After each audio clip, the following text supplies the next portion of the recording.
时机之道，华夏文明的知识密码。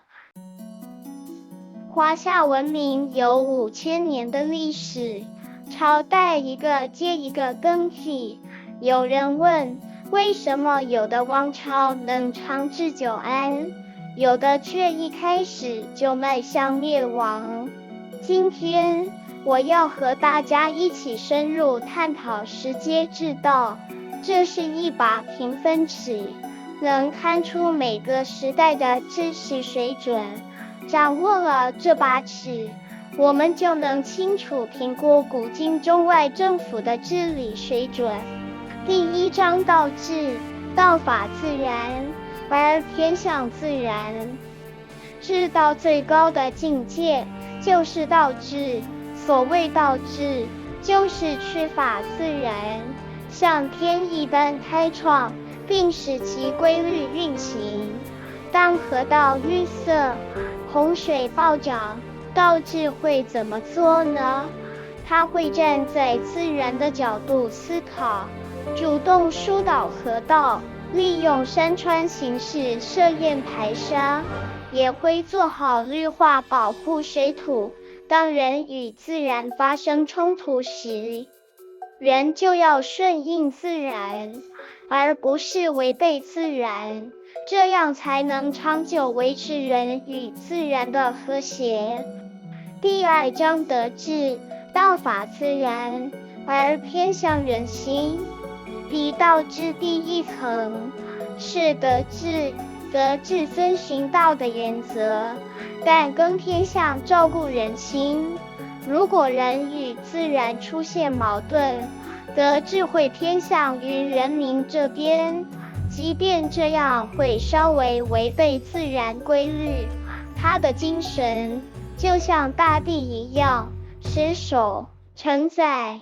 黄老思想上德不德，是以有德；下德不失德，是以无德。这段话阐述了道治与德治的区别。上德不德，是以有德说的是德治以上的道治，因为是站在自然的立场，顺应自然规律，所以能够长治久安。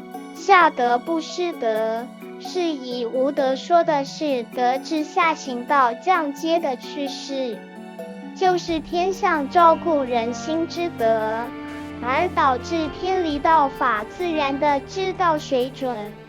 第3章人治，道法人心，而偏向自然。接下来是人治，人治是缺乏人心，但偏向自然，是对道德治理失败的补救。例如干旱或淹水的时候，人们会自然地互相帮助，政府也会主动加入救援，但不会做得太过，不会因为满足人民需求而对自然生态造成伤害。人治就像一种自然流露的善意，所以上人为之而无以为也。人治的高点趋近于德治，所以其互助是不明显的有为状态。第4章义治，道法人心，而偏向制度。义治和人治不同，它偏向制度，重点在于有效地达成目标。为了符合人心而往往忽视自然。面对灾情，义治会透过制度来救援，确保事情有效地完成，但不一定会顾及自然，甚至必要时不惜牺牲自然。它像是一场有组织的行动，有效率，却也缺少了与自然的和谐。上义为之而有以为也，描绘出了义治的状态，就是看得见的有为，及时的支援，有效的救援。第5章礼治，道法制度，而偏向人心。再往下就是礼，礼制是用规范约束人心，营造公序良俗氛围，达到治理的效果，因此是一种相互尊重、互相礼让的和谐社会。礼制是取法于制度，但尽量让制度有温度，符合人心的期待。